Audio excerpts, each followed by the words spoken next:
I got high last night, naturally high. I went to the cinema to watch On the Run, the Paul McCartney film. I've always loved the Beatles. It's one of the first bands I ever remember hearing play.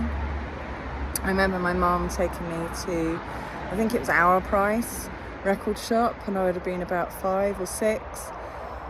And the Beatles weren't in the charts or anything, and I've still got the tape.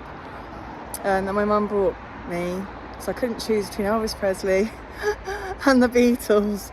And I think the current music that was in the charts at the time was punk. Punk and ABBA, very different.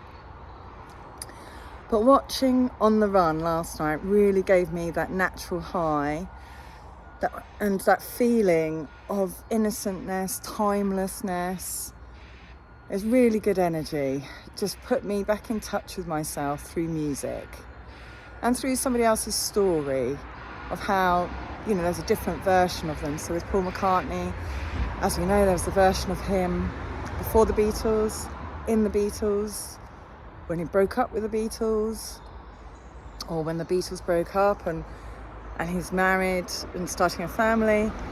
And then it's like, what's next? And often in life, we can feel like that. We can feel like, what's next in our life?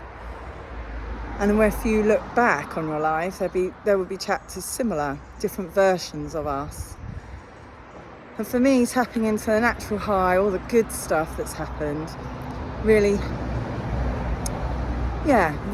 ignites my drive for life, my purpose in life, and puts me back in touch with me. So if you want to watch something that you love, to recapture that feeling of feeling a natural high, go and do it.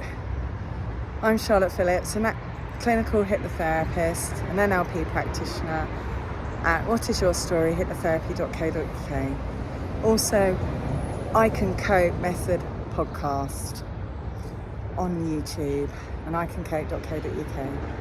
Get that natural high. Get in touch with yourself. Bye for now.